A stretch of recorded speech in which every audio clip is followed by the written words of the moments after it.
It is 6:15 in Douala. Thanks and welcome to join me on the news. I'm Kijan Henry at TNB. Let's begin with our top stories.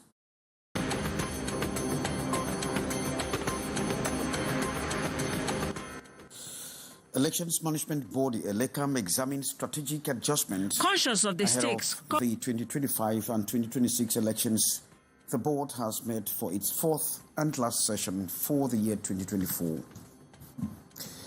And diaspora provides water to the thirsty population of Tico in the southwest region of Cameroon. 8 boreholes were created and taps are running full swing. Top stories.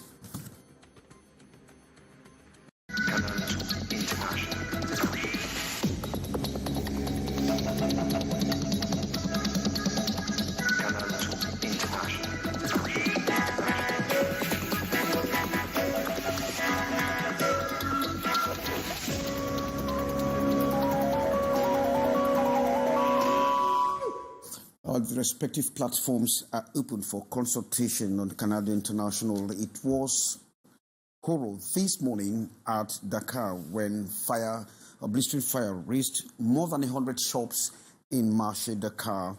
The wanton destruction is still being verified by the traders who have stocked their shops with Christmas goods. Sherifa Saleh reports.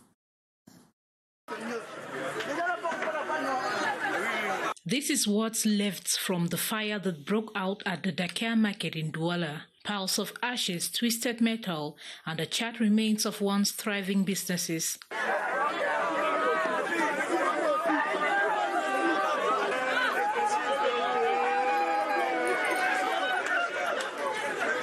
The devastating blaze, which erupted in the early hours of December 2024, quickly engulfed a large section of the market. Traders watched helplessly as their livelihoods went up in flames. According to sources, the fire primarily affected shops dealing in cosmetics and fabrics. Although firefighters arrived promptly, the intensity of the flames made it nearly impossible to contain. There was only one truck of the firefighting team, which eventually had shortage of water supply. For them to go reload it back, it took them 45 minutes, and during that period, the fire was ravaging everything. Losing their money and everything, their business. It is not normal. Let Cameroon see what to do about this kind of thing. We cannot be here and there is fire all over.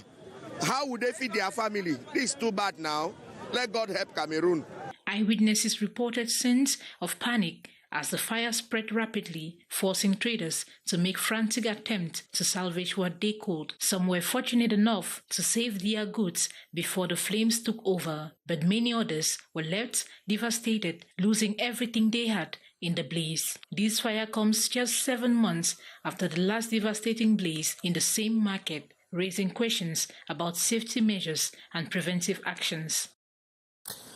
And this is not the first time shops have been consumed by wild flames, while rescue teams actually struggle to respond effectively. But beyond the delays, rescue teams face numerous challenges that exacerbate the spread of the fire and amplified losses. Now, Ambokladis Dibang talked with one of the rescue officers who was at the scene of the Dhaka fire accident and now reports. These ravaging flames have engulfed the textile and cosmetic sections of the Dhaka market in Douala, Cameroon. Firefighters were alerted immediately after the fire erupted, but encountered significant challenges accessing the market, a recurring issue in such emergencies. The fire rescue unit was informed of the incident at Dhaka market around 5 a.m. On arrival, lofty flames were visible from a distance. The rescue team faced significant challenges accessing the market, particularly the area where shops were affected, as it was barricaded. The market's walkways have been completely obstructed by stores, further hindering the response. Despite their swift mobilization, the firefighting units arrived with only a single water tanker, severely limiting their ability to combat the blaze. Rescuers had to make 7 trips to replenish their water supply, a time-consuming process that allowed the flames to spread further, causing extensive destruction. The situation is further complicated by the absence of functional fire safety systems and low water pressure in nearby areas. Firefighters are relying on a fire engine to transport water from kilometers away, necessitating multiple trips to maintain their efforts. On ne peut pas avoir un marché de Dakar qui brûle et on vient avec un seul camion qui fait seulement 5 minutes, il n'y a pas d'eau. Jusqu'à là, il vient un camion, l'eau finie, il part chercher l'eau, c'est pas normal. The incident has left business owners devastated with entire livelihoods reduced to ashes. These recurring challenges underscore the urgent need for improved infrastructure, better access routes, and enhanced emergency preparedness in market areas, especially in Douala, to prevent such catastrophic losses in the future. And ahead of Christmas and New Year festivities, different neighborhoods in Douala are stepping up security and safety measures ahead of these celebrations. Vigilante groups have been created to monitor all the neighborhoods. Details with Sheriff Saleh. The festive season in Douala is being overshadowed by a troubling surge in criminal activity from neighborhoods like Newton Airport to Bonadiwoto in Douala 3 municipality. Incidents of thefts, armed robbery, and even fatal attacks have put residents on edge. Here at Bonadiwoto, it's an every man for himself race because no security measure is being taken here. So I call on the Douala 3 municipality to take actions because we are on our own. In Bonadiwoto, the situation turned deadly when a motorbike rider was killed in an armed attack. These crimes have sparked widespread concern, with locals openly expressing fears for their safety as Christmas approaches.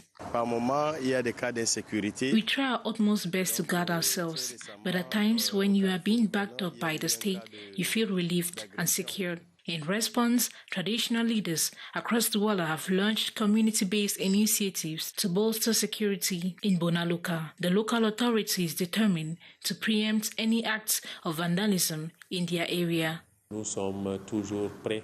We are always ready and hold constant meetings with the Vigilant Committee to discuss on how to heighten security in our area. Sécuriser notre quartier. Similar measures are being taken in Kamyabasi and nearby neighborhoods, where neighborhood chiefs are developing strategies to protect residents and their property. Here at Kamyabasi, we took up measures since 8 months ago, not only at night but equally during the day. These include increased patrols, collaborative efforts with local security forces, and heightened surveillance during the festive period. To achieve their goals, community leaders are calling on residents to remain vigilant and to report any suspicious activity. While these efforts provide some reassurance, residents are hoping these collective measures will help ensure a peaceful and joyous celebration of Christmas and New Year in Douala. Activities of the wives of police officers have positively impacted the lives of orphans. In full, that is in the Mefu and Afamba division of the Central Region, there was a mini General Assembly to educate and bring more life to these orphans. High Sincere report. Police wives and their peers gathered here to review their 2024 activities in supporting national orphans. These children who lost a parent in dramatic circumstances received their support and generosity throughout the year. We prepared the smooth going back to school for our orphans all over the country and especially in the region of the center. We also now we are preparing to celebrate the Christmas with those very children, with those very orphans. This is the regional assembly to make sure that everything we prepare last year have been done and what are we preparing for next year to come. In retrospect, they learned about the dangers of gender-based violence and its consequences. The experts aim to raise awareness about these dangers and encourage the women to take preventive measures. Because we know that any woman who is victim of any form of violence, it can be physical or psychological, cannot be stagey, cannot be a good mother, cannot be a good worker, cannot be a good sister. So we have to make sure that we are mentally steady, we are psychologically up to carry out our activities in the normal way, and to make sure that we are taking good care of our husband for them to be really effective in their various posts in their various offices. The regional branch mini general assembly also allowed members to strengthen their bonds ahead of celebrating the 10th anniversary in 2025. Well, thanks, Hyacinth. Access to potable water has been a very persistent challenge in Tico in the southwest region of the country. However, the transformative initiative by its diaspora community has actually brought solace to thousands with the construction of boreholes across 8 neighborhoods in that part of the country. Gladys Ambo Dibang has the details. For years, the residents of Tico in the southwest region have struggled with inadequate access to clean water, relying heavily on wells and other unsafe sources. This has led to widespread outbreaks of waterborne diseases affecting the health and livelihoods of the population. We have suffered a lot as far as water is concerned. As you can see, this is a well we have been managing and some wells around. Even where the borehole had been constructed, we used to use that well there. But at times it's red, it's color, water is colorless. So we have to endure all the challenges. For the past 2 years, we don't suffer. We don't drink dirty water. We don't lead to plenty sickness for that my area, even for Likumba at large. To address this pressing issue, Tico-born individuals living in the diaspora have come together to construct boreholes in 8 neighborhoods of the town. Their efforts aim to provide a sustainable solution to the town's long-standing water crisis. We think that hospitals, health and water are 2 important issues in life that goes a long way to sustain the human being. That is the reason we started first with the hospital downtown. They say water is life, same as health, sanitation and health. It all goes together. The boreholes have been hailed as a lifeline for the community. On the behalf of my population of Boma Street, I really feel overwhelmed because this project has come to solve the many problems we have in Boma Street. It touches the community, the needs of the community, water. In other places, they say water is life. They have given life to the population of Boma Street. People have been traveling long distances to the upper side, travel before they get water to drink or even to bed. But as this program has come very nearer to where they stay now, they are very, very happy. They don't travel long distances again. Local residents no longer have to trek long distances in search of water, and the risks associated with consuming contaminated water have significantly reduced.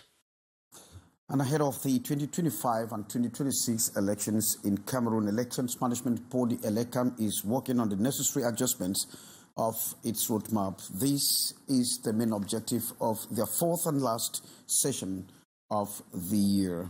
Beatrice Ngamo sat through that session and reports. Conscious of the stakes come 2025 and 2026 elections in Cameroon, that is presidential, legislative, municipal and regional, imperative the Electoral Board proceeds with necessary readjustments of their roadmap in order to better. The quarterly activity report of the strategic plan shall be carried out on 1st January 2025. Priority areas to focus attention for performance. The chairman of the Electoral Board of Elections Cameroon, Eno Abrams Egbe, reiterates include improving the working condition to boost motor structures, assure financial viability of their institutions through rational management, among many. They also intend to carry on an in-depth analysis of recommendations, drivers, in the electoral process, as well as the second meeting of technical subcommittees last November. All this requires efficient planning on the part of each phase of the electoral cycle. Ends on the 1st of January 2025. Up with their set goals, Tyson Chair. At the heart of the traditional biannual meeting of the National Commission for the Promotion of Bilingualism and Multiculturalism, reviewing the year 2024, the chairman of the commission, Peter Mafani Musonge, indicates that enormous progress has been made in the promotion of the two official languages. This result also highlights the... And this is, by any standards, a very good score. The major international airports in your own authority. The multiculturalism structure also says there have been numerous field visits as part of the awareness campaign against fake news, hate speech, and living together. The implementation reports of its mission and activities will be validated by January 2025. Thanks very much, Hyacinth Chair, for that report, drawing the curtains for this edition of the news, in which we got information that the Elections Management Body, ELECAM, is examining strategies to adjust ahead of 2025 and 2026 elections. I've been Kejan Henry Atembe, thanking you for being there with me. The brief, the actuality is coming up shortly.